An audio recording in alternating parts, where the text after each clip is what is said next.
How is the disease known as typhoid fever transmitted? Well, on one end of the spectrum, you have this Salmonella typhi bacterium. And that bacterium thrives in human beings and is typically expelled through either stool or urine. We'll just call it feces. On the other end of the spectrum, we have people that consume, for example, food, and I have a picture here, but it could be any type of food, and they also consume water. Well, that water becomes contaminated with feces, and those feces contain the Salmonella typhi bacteria, which gets into the food and the water, and then it becomes ingested by humans, and that's how typhoid fever is transmitted. So you have a couple factors here. You have bad hygiene, and then there's bad public sanitary conditions.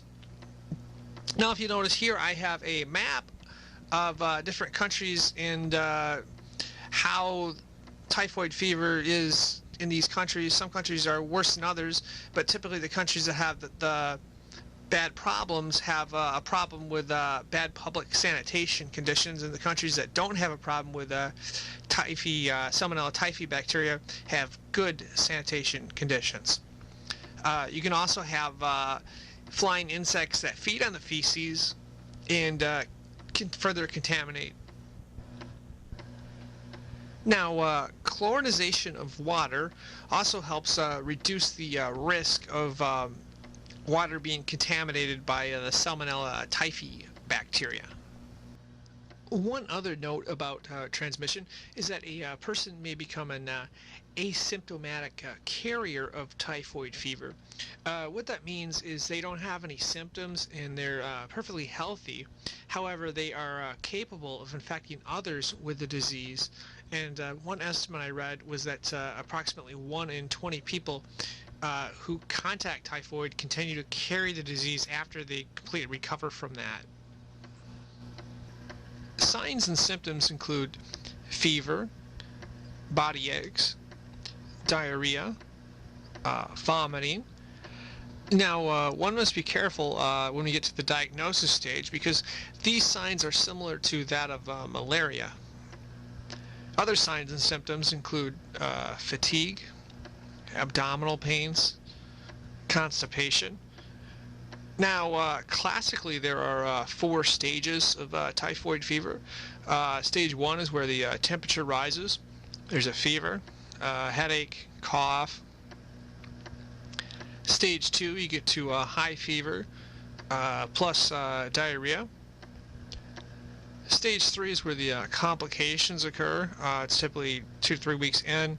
You've got intestinal hemorrhage, encephalitis, neuropsychiatric symptoms, metastatic abscesses such as cholecystitis, endocarditis, and osteitis.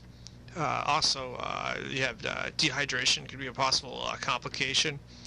Now, stage 4 is essentially where the fever goes away. It's also known as defervescence. So, in essence, most patients survive typhoid fever. However, it can be fatal, so that's one thing to watch out for. Now, as far as diagnosing typhoid fever, what typically is done is you take cultures of blood, bone marrow, or stool cultures, and then they send those to a lab where a microbiologist will test those for Salmonella typhi bacteria and see if there's any of that bacteria shows up in the test. Now let's take a look at the different methods of treatment for typhoid fever. First of all, there's antibiotics such as ampicillin, chloroamphenicol, trimethoprim sulfamethoxyl, amoxicillin, ciprofloxacin. Now, one thing to keep in mind with antibiotics is some of them, or the strains of Salmonella bacteria over time, can become resistant to some types of antibiotics. That's just one thing to keep in mind there.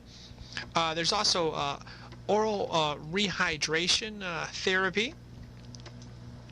And then there's possible surgical treatment, such as in cases of intestinal perforation.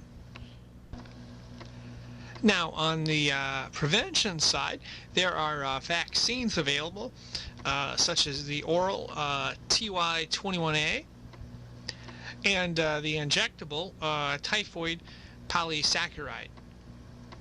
And that is essentially an overview of typhoid fever. Thank you for watching.